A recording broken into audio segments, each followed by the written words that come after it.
ಹೇಳಮ್ಮ. ಅಪ್ಪ, ನಿಮ್ ಸಂಗೀತ ಕಚೇರಿ ಎಷ್ಟೊತ್ತಿಗೆ ಮುಗಿಯುತ್ತೆ? ಈಗ ಪ್ರೋಗ್ರಾಮ್ ಹೊರಡ್ತಾ ಇದ್ದೀನಿ ಪುಟ್ಟ. 10-10:30 ವಾಪಸ್ ಬಂದ್ಬಿಡ್ತೀನಿ. ಮತ್ತೆ ಮಂಜುಳಾ ಮಗುನ ಕರ್ಕೊಂಡು ಹೋಗೋದು ಯಾವಾಗ? ಬೆಳಗ್ಗೆ ಬಂದು ಕರ್ಕೊಂಡು ಹೋಗ್ತೀನಿ. ಯಾಕೆ? ಸಮಸ್ಯೆ ಇದೆಪ್ಪ.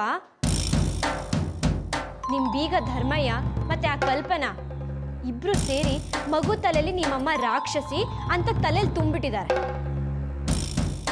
ಪಾಪ, ಆ ಮಗು ಮಂಜುಳಾ ಹತ್ರ ಹೋಗ್ತಾನೆ ಇಲ್ಲ, ಹೆದರ್ಕೊಂಡು ದೂರ ಹೋಗ್ತಿದೆ.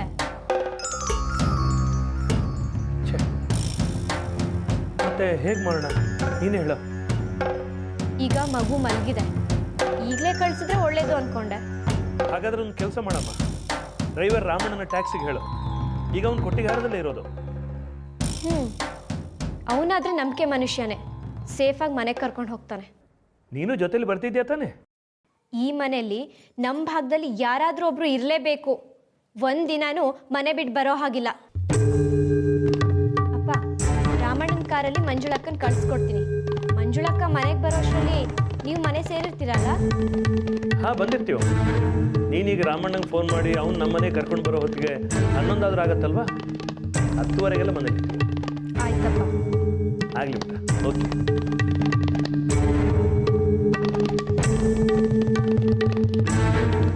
ಮಂಜುಳಕ್ಕ, ಇನ್ನು ಅರ್ಧ ಗಂಟೆಲಿ ರಾಮಣ್ಣ ಅಂತ ಕಾರ್ ತಗೊಂಡು ಬರ್ತಾರೆ. ಅವ್ರ ಜೊತೆ ನೀವು ಮನೆಗೆ ಹೋಗಿ, ಏನು ಭಯ ಇಲ್ಲ. ಅವ್ರು ನನ್ನೆಲ್ಲ ಎತ್ತಿ ಆಡಿಸ್ತವ್ರು. ನಮ್ಮ ಮನೇಲಿ ಚಂದನ ಸರಿ ಹೋಗ್ತಾಳೆ. ಅಪ್ಪ ಅಮ್ಮ ಅವಳನ್ನ ತುಂಬಾ ಚೆನ್ನಾಗಿ ನೋಡ್ಕೋತಾರೆ.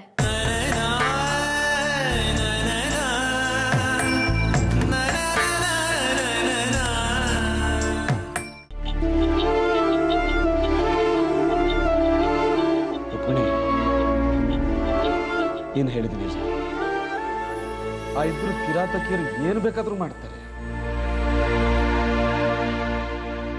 ಮದುವೆ ಮನೆ ಬದಲು ಮಾನ ತೆಗೆಯೋ ಮನೆ ಆಗ್ಬಿಡುತ್ತೆ. ಜಯಂತಿಗೆ ಏನಾದ್ರೂ ಕಾರಣ ಹೇಳ್ಬೇಕಲ್ಲ. ಏನಾದ್ರೂ ಹೇಳಲೇಬೇಕು. ಮನೆಯಲ್ಲಂತೂ ಮದುವೆ ಇಟ್ಕೊಳ್ಳೋದೇ ಬೇಡ.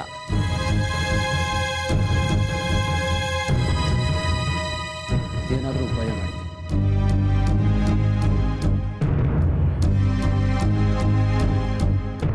ಹಾ, ಹೇಗೂ ಬಾಳೂರು ಸೇತುವೆ ರಿಪೇರಿ ಕೆಲಸ ನಡೀತಾ ಇದೆ. ಅದೇ ನೆಪ ಹೇಳಿ ಜಯಂತಿಗೆ ವೆಹಿಕಲ್ ಬರೋದು ಕಷ್ಟ ಆಗುತ್ತೆ ಅಂದ್ಬಿಟ್ಟು ಕಾಂಟ್ರಾಕ್ಟರ್ ನಂಜುಂಡಪ್ಪಂಗೆ ಕೆಲಸ ನಿಧಾನ ಮಾಡುವಂತೀನಿ. ಏನ್ ಬೇಕಾದ್ರೂ ಮಾಡಿ.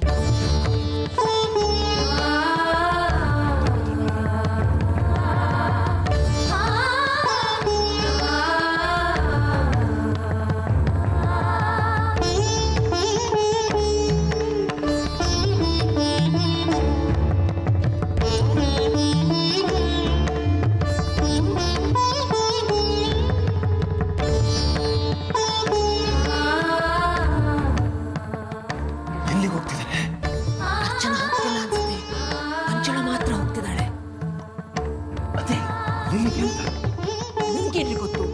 ಸದ್ಯ ಮನೆ ಬಿಟ್ಟು ಹೋಗ್ತಿದ್ದಾಳಲ್ಲ, ಅದೇ ನೆಮ್ಮದಿ.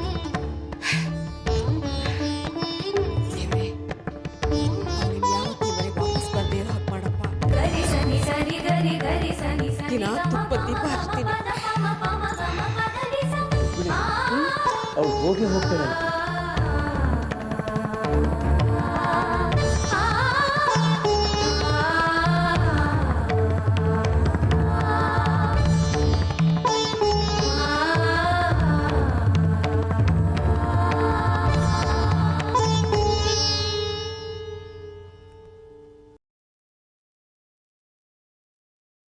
ಇವತ್ತು ನಿಮಗೆ ಸಮಾಧಾನ ಆಯ್ತಲ್ವಾ?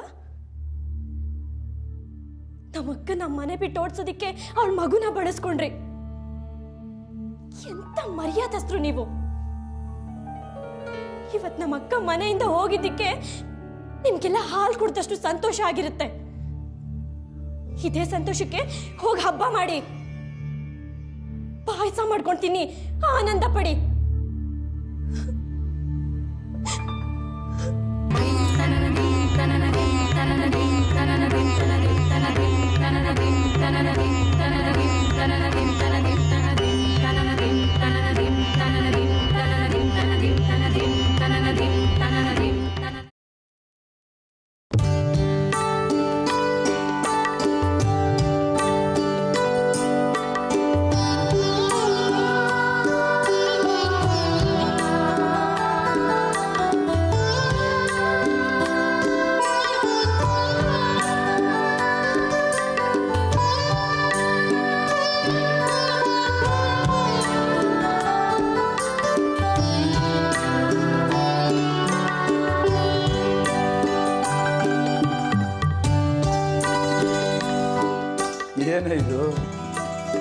ದೀಪಾವಳಿ ಹಬ್ಬ ಮಾಡ್ತಿದ್ಯೋ ಹೇಗೆ? ಹೌದ್ರಿ, ನಮ್ಮ ಮನೆಯಲ್ಲಿ ಇವತ್ತು ದೀಪಾವಳಿ ಹಬ್ಬ, ನರಕ ಚತುರ್ದಶಿ. ಆ ನರಕಾಸುರನ ಕೊಂದಾಗ ಜನರೆಲ್ಲ ದೀಪ ಹಚ್ಚಿದಂತೆ, ಕಾಟ ತಪ್ಪಲ್ಲ ಅಂತ ನನ್ಗೆ ಇವತ್ತು ಹಾಗೆ. ಓ, ಆ ಮಂಜುಳ ನಿನ್ನೆ ರಾತ್ರಿ ಮನೆ ಬಿಟ್ಟು ಹೋದ್ಲಲ್ಲ, ಅದಕ್ಕ? ಹೋದ್ಲು ಅಲ್ಲ, ತಲೆಗೆದ್ರು. ಎಷ್ಟು ಕಾಟ ಕೊಟ್ಲು ಅಂದ್ರೆ ರಾತ್ರಿ ಬಿದ್ದೇನೆ ಬರ್ತಿರ್ಲಿಲ್ಲ. ಕಣ್ಣು ಚಿತ್ರ ಅವಳದೇ ಜಗಳ ಕಾಣ್ತಾ ಇತ್ತು, ಕಿವಿಲು ಅವಳದೇ ಮಾತು. ಇವತ್ತು ಒಳ್ಳೆದಾಗ್ತಾ ಇದೆ. ಹೋದ್ಲಲ್ಲ ಬಿಡು. ಅದಕ್ಕೆ ಇವತ್ತು ವಿಶೇಷ ಪೂಜೆ ಮಾಡ್ತಾ ಇದ್ದೀನಿ. ಪ್ರಣವ್ ಅಮಿತಾ ಮದುವೆ ಮುಗ್ದು ಕಲ್ಪನಾ ಹರಿ ಜೀವನ ಸರಿ ಹೋದ್ರೆ ಅಷ್ಟು ಸಾಕು.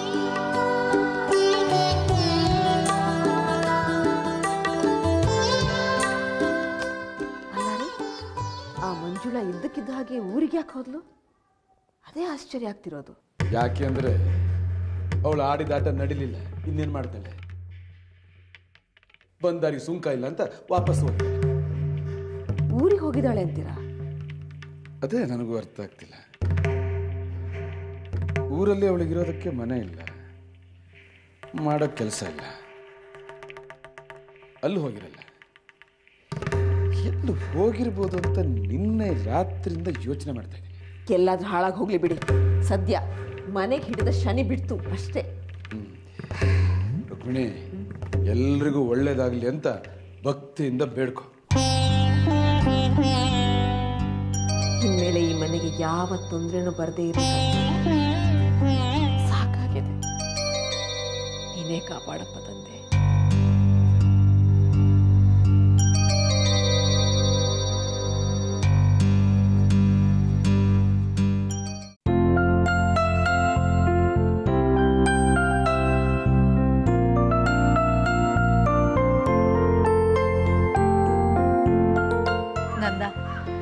ನಿಮ್ಮ ಸಹಾಯಕ್ಕೆ ಹೇಗೆ ಥ್ಯಾಂಕ್ಸ್ ಹೇಳಬೇಕು ಅಂತಾನೆ ಗೊತ್ತಾಗ್ತಾ ಇಲ್ಲ.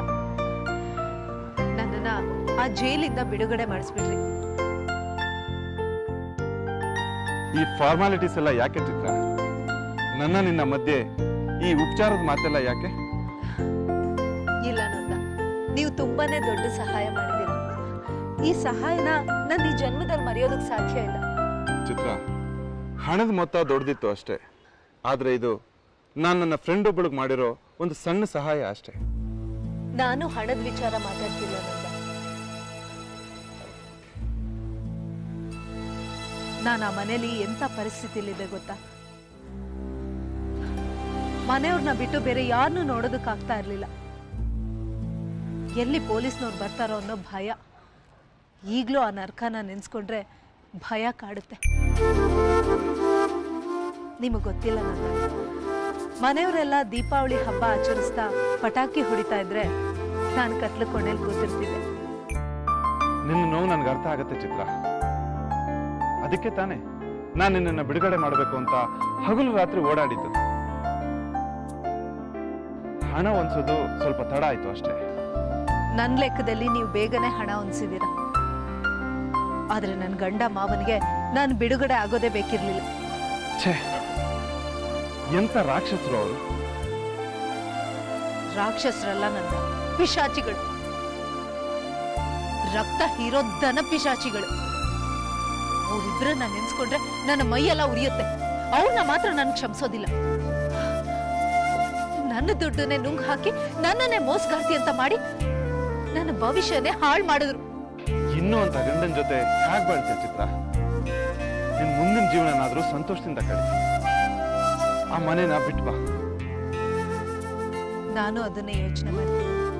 ಆದ್ರೆ ಆ ಹಣನ ಬಡ್ಡಿ ಸಮೇತ ವಸೂಲಿ ಮಾಡೋವರೆಗೂ ನಾನು ಆ ಮನೆ ಬಿಟ್ಟು ಬರಲ್ಲ. ನಾನು ಅಲ್ಲಿರೋವರೆಗೂ ಅವ್ರಿಗೆ ಚಿತ್ರ ಹಿಂಸೆ ಕೊಡ್ತೀನಿ. ನೀನೇನೇ ಮಾಡು, ನಿನ್ ಸಹಾಯಕ್ಕೆ ನಿನ್ ಜೊತೆ ನಾನಿದ್ದೀನಿ.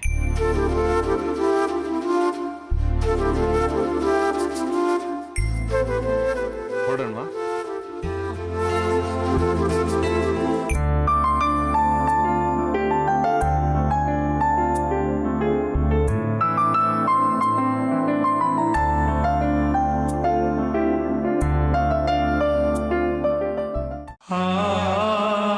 ಮಗು ತಲೆಯಲ್ಲಿ ನನ್ನ ಬಗ್ಗೆ ವಿಷ ತುಂಬಿದ್ದಾರೆ.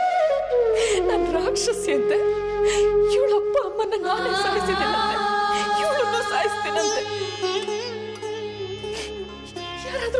ಮಕ್ಳಿಗೆ ಹೇಳ್ಕೊಡೋ ಮಾತಾ ಇದು? ಛೇ, ಧರ್ಮಯ್ಯ ಮನುಷ್ಯನೇ ಅಲ್ಲ ಬಿಡು. ಇವತ್ತಲ್ಲ ಮೊದಲಿಂದಾನು ಹಾಗೇನೆ. ಅವನಿಗೆ ಮನುಷ್ಯತ್ವ ಅನ್ನೋದೇ ಇಲ್ಲ. ತನ್ನ ಸುಖ ಆಯ್ತು, ಮೋಜಾಯ್ತು. ಧರ್ಮಯ್ಯ ಒಬ್ನೇ ಅಲ್ಲ, ಇದಾಳಲ್ಲ ಅವನ್ ಸೊಸೆ, ನನ್ನ ತಂಗಿ. ಅವಳು ಈ ಮಗುಗೆ ಅದನ್ನೇ ಹೇಳ್ಕೊಟ್ಟಿದ್ದಾಳೆ. ಇಂಥ ಅನ್ಯಾಯ ಎಲ್ಲಾದ್ರೂ ನೋಡಿದ್ದೀರಾ? ಇತ್ತವಳು ಒಬ್ಳು ತಂಗಿ, ಅವಳು ಈಗ ನನ್ನ ಪಾಲಿಗೆ ಇಲ್ಲ ಅನ್ಕೊಂಡಿದ್ದೀನಿ. ನನಗೀಗ ಯಾರು ಇಲ್ಲ, ದಿಕ್ಕಿಲ್ದಿನ ಪರದೇಸಿ ನಾನು.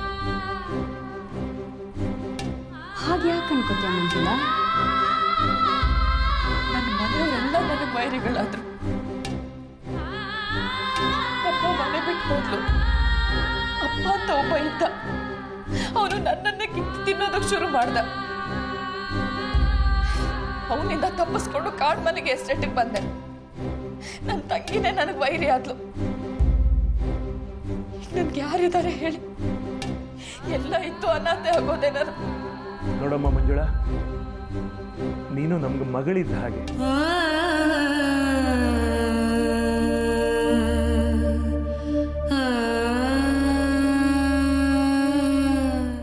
ಹೌದು ಮಂಜುಳಾ, ನೀನು ನಮ್ಮ ಮಗಳಿಗೆ ಅಕ್ಕನ ಥರನೇ ಇದೆಯಾ. ಅವಳೇ ಹೇಳಿದ್ಲು, ನೀನು ಅವಳಿಗೆ ಅಕ್ಕ ಇದ್ದ ಹಾಗೆ ಅಂದಮೇಲೆ ನನಗೆ ಮಗಳೇ ಅಲ್ವಾ? ನಿಮ್ಮಂತ ಅಪ್ಪ ಅಮ್ಮನ ಪಡೆಯೋದಕ್ಕೆ ನಾನು ಪುಣ್ಯ ಮಾಡಿರ್ಬೇಕು. ಅಂಥ ದೊಡ್ಡ ಮಾತೆಲ್ಲ ಬೇಡಮ್ಮ. ಏನು ಯೋಚನೆ ಮಾಡಬೇಡ. ಇನ್ಮೇಲೆ ಚಂದನನ ಜವಾಬ್ದಾರಿ ನಮ್ದು. ಚಂದನ ನನ್ನ ಮಗಳು ಅನ್ನೋದಕ್ಕಿಂತ ನಿಮ್ಮ ಮೊಮ್ಮಗಳು ಅನ್ಕೋತೀನಿ.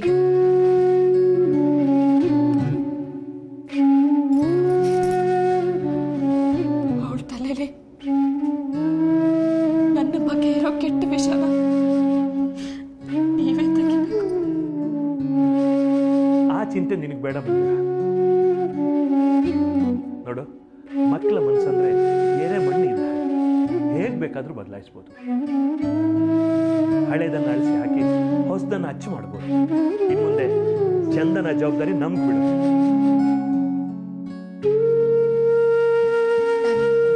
ಎಲ್ಲಿಗೆ ಹೋಗ್ತೀಯಾ? 2 ದಿನ ಇಲ್ಲೇ ಇದ್ದು ಹೋಗ್ಬೇಕು. ನೀನು ಹೋಗ್ತೀನಿ ಅಂದ್ರೂ ನಾವೇನು ಬಿಡೋರಲ್ಲ. 2 ದಿನ ನನ್ನ ಮೊಮ್ಮಗಳು ಹೇಗೆ ಆಗ್ತಾಳೆ ನೋಡು.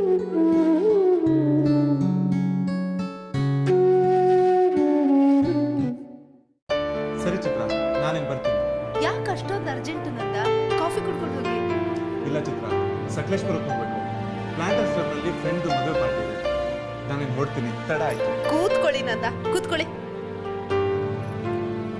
5 ನಿಮಿಷದಲ್ಲಿ ಏನ್ ಲೇಟ್ ಆಗೋಗಲ್ಲ. 2 ನಿಮಿಷ ಕಾಯಿ, ಕಾಫಿ ತರ್ತೀನಿ. ಸರಿ.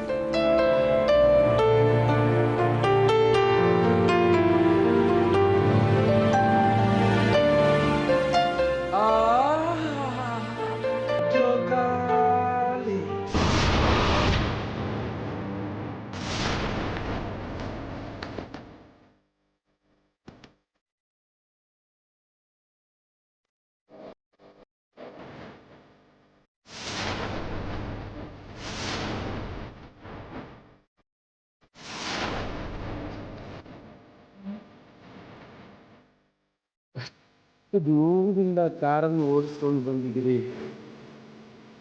ಸುಸ್ತಾಗುತ್ತೆ ಪಾಪ. ಫ್ಯಾನ್ ಹಾಕ್ಲಾ? ಬೇಡ. ಈ ನಮ್ಮ ಎಸ್ಟೇಟಲ್ಲಿ ಈ ಗಾಳಿ ಜಾಸ್ತಿ, ಸ್ವಲ್ಪ ಚಳಿ ಚಳಿ, ಅದಕ್ಕೆ ಫ್ಯಾನ್ ಹಾಕೋ ಅಭ್ಯಾಸ ಹೆಚ್ಚಿಗೆ ಇಲ್ಲ. ಹಾಂ, ಅಯ್ಯೋ ನೀವು ನಿಂತ ಇದ್ದೀರಲ್ಲ, ಬನ್ನಿ ಬನ್ನಿ ಕೂತ್ಕೊಳ್ಳಿ. ಪರವಾಗಿಲ್ಲ. ಅತಿಥಿಗಳನ್ನ ನಿಲ್ಲಿಸಿ ಮಾತಾಡೋದು ಅಂದ್ರೆ ದೊಡ್ಡ ತಪ್ಪಪ್ಪ. ಬನ್ನಿ ಕೂತ್ಕೊಳ್ಳಿ. ದೇವು ಬಾಬಾ ಕೂತ್ಕೊಳ್ಳಿ. ತಾವು ಎಲ್ಲಿಂದ ಬಂದ್ರಿ? ಬೆಂಗಳೂರಿಂದಿನ? ಹೌದು. ಮತ್ತೆ ಸುಸ್ತಾಗದೆ ಇರುತ್ತಾ? ಅಷ್ಟು ದೂರದಿಂದ ಕಾರ್ ಓಡಿಸ್ಕೊಂಡು ಬರೋದೇನು ಏನು ಸಾಮಾನ್ಯನ? ಅಲ್ಲ, ಅಲ್ಲಿಂದ ತಮ್ಮ ಹೆಸರೇನು? ನಂದ. ನಂದ. ಈ ನಂದನ ಹಿಂದೆ ಮುಂದೆ ಬಾಲಕಿಲ್ಲ. ಈ ಕುಮಾರ ನಂದಕುಮಾರ್ ಅಂತ. ನಂದಕುಮಾರ. ಕುಮಾರ, ಅಲ್ಲಿಂದ ಇಲ್ಲಿ ತನಕ ಕಾರ್ ಓಡಿಸ್ಕೊಂಡು ಬರೋ ಅಗತ್ಯ ಏನಿತ್ತು? ನನ್ನ ತಲೆ ಬಂದಿಷ್ಟು ಸುಡುಗಾಡು ಅದು ಎಲ್ಲಿ?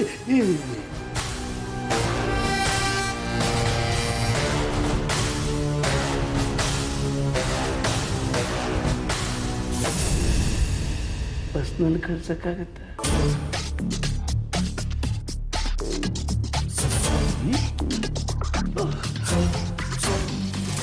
ನೀವು ನೋಡಿ ಹಲ್ಲು ಬಿಟ್ಟ ತಕ್ಷಣ ನಮ್ಮನೆಲ್ಲ ಬೆಳಕು ಜೋರಾಗ್ಬಿಡ್ತು.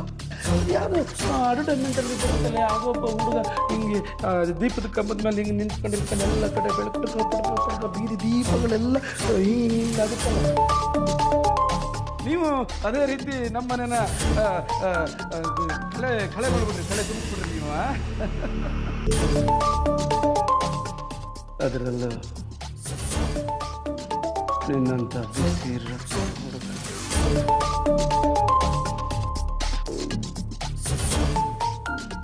ಕಾರಲ್ಲೇ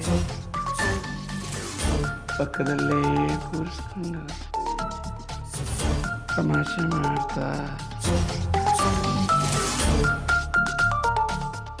ಜೋಕ್ ಹೇಳ್ತಾ ನಗ್ತಾ ಕರ್ಕೊಂಡು ಬರೋದೇ ತಮಾಷೆ ಅಲ್ವಾ?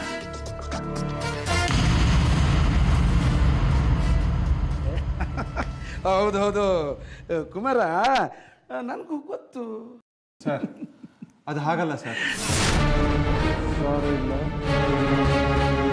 ಅನುಮಾನ ಇಲ್ಲ. ಅಂತ ಅಗತ್ಯ ಏನಿತ್ತು?